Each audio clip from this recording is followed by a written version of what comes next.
जब 10 साल जनता मौका दी और खुद कुछ नहीं कर पाई किसी भी क्षेत्र में, पर्यटन के क्षेत्र हो, शिक्षा का क्षेत्र हो, स्वास्थ्य का क्षेत्र हो, खेलकूद का क्षेत्र हो, विकास कार्य का तो बात ही नहीं करना, उसमें तो फिर भी साबित है, ये पूरा जनता जानती है। लेकिन कोई एक क्षेत्र में उनकी एक उपलब्धि को गिनाने के लिए उनके पास नहीं है।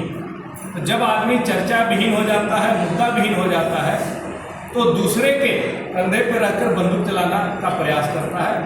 और कल उन्होंने वही काम किया कि राजकिशोर यादव जी के माध्यम से उन्होंने माननीय मंत्री जी को घेरने के लिए और उनको बदनाम करने के लिए साजिश रची।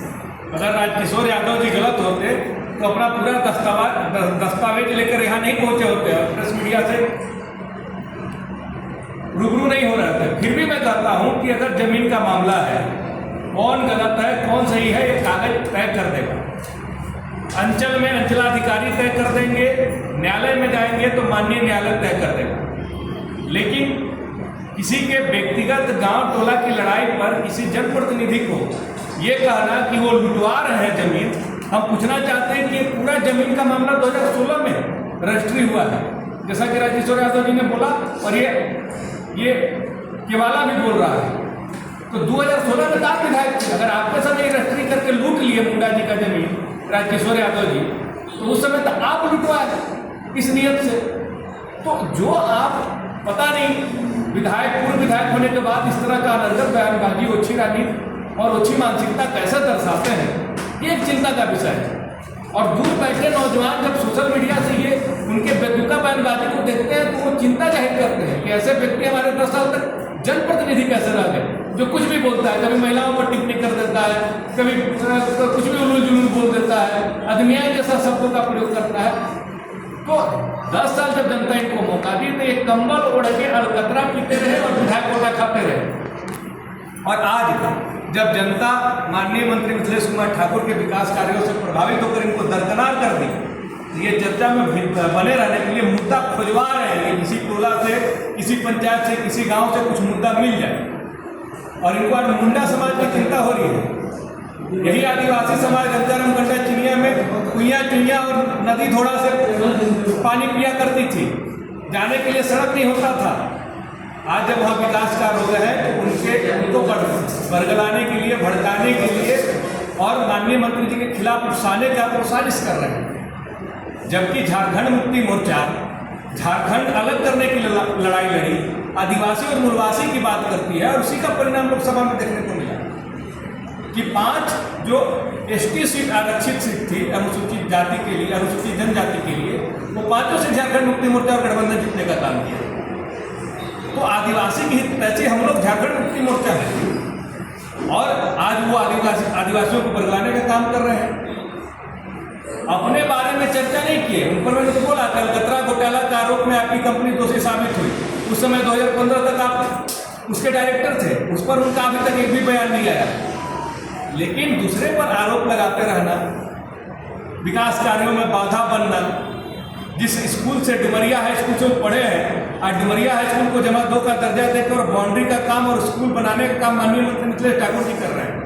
पर्यटन के क्षेत्र में वही बाबा खोनरनाथ मंदिर, जिसमें पूरे गोवावल से पूरे गढ़वा की आस्था है, उसमें उसको अगर सौंदर्यीकरण करने का, खूबसूरत बनाने का मंत्री मिथिलेश कुमार ठाकुर जी कर रहे हैं, जबकि उन्हीं के गांव के कह दीजिए कि गांव से सटा हुआ है, उन्हीं के गांव में है।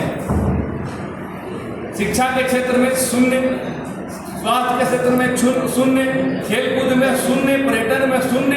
आज अलराज डैम में, जिनमें वो खा पकाता है 100 करोड़ रुपए की राशि, आज अलराज डैम में सौंदर्यीकरण करके नौकायान जो है माननीय मंत्री चालू कराने का काम किया, पार्क बनवाने का काम किया, कई तो स्कूल को जमा 2 का दर्जा दिलाने का काम किया, महिला महाविद्यालय खुलवाने का काम किया, डिग्री कॉलेज खोलने का काम किया है, छात्रावास का जीर्णोद्धार करने का काम किया है, शहीदों के सम्मान में आज उनके लिए शहीद द्वार बनाने का काम कर रहे हैं। अल्पसंख्यक छात्रावास 500 की क्षमता से बन रहा है, पिछड़ी जाति का छात्रावास और ऐसा विद्यालय जो है बन रहा है। अनेक उपलब्धियां हमारे पास गिनाने के लिए, उनके पास गिनाने के लिए कुछ नहीं। भूमाफिया को दाहिने बगल, बालू माफिया को बाएं बगल बैठा लेना है। भूमाफिया अपने चाचा को गोली मार दे रहा है, जमीन लूट ले रहा है, जमीन बेच दे रहा है, जेल जा रहा है, गांव में परिवार में झगड़ा करा दे रहे हैं, वैसे लोगों को संरक्षण देने का काम है। पूरा बालू बेच दिए, बालू का आरोप बाकी लोग कर रहे हैं कि 10 पूरा बालू बेच दिए। 2015 से लेकर 18 तक यहाँ पे एसपी मोहम्मद अर्सी हुआ करते थे। बिशुनपुरा रोड की स्थिति क्या हो जाकर देखा जा सकता है, और कितना बालू यहाँ से ढो के गया और कौन उनके संरक्षण में ढोए, ये भी जनता जानती है। पूरा बेलचंपा से बालू उठा के और फरठिया से उठा के अवैध क्रेशर चिनिया में जो उनका लगा हुआ था, उनके चुनाव हारते क्यों बंद हो गया? फरठिया मोड़ पर अवैध क्रेशर लगा हुआ था, उनका चुनाव हारते क्यों बंद हो गया? इसका जवाब कभी बैठ के नहीं देना चाहते हैं। दूसरे पर आरोप लगाना और मुद्दा खोजते रहना कि केकर गाय घोरानी चल गई, अरे रे गाय तो मिथिलेश ठाकुर भेज दिले रहता घोरानी चलेगा, इस तरह का झूठा आरोप लगाना। किसी कहीं से चूहा गिर के मर जाएगा तो उस पर भी माननीय मंत्री जी का दोष मढ़ देना।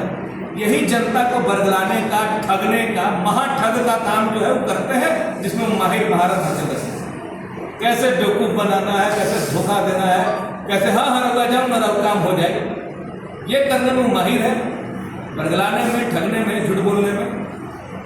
और जनता उनके सारा चीज को समझ गई है। बस इस चुनाव में जो है जनता सबक सिखा देगी, उसके बाद जो है सो उनका ये जो कह सकते हैं कि ड्रामापन जो चल रहा है और जो कराई जो चल रहा है वो भी बंद हो जाएगा।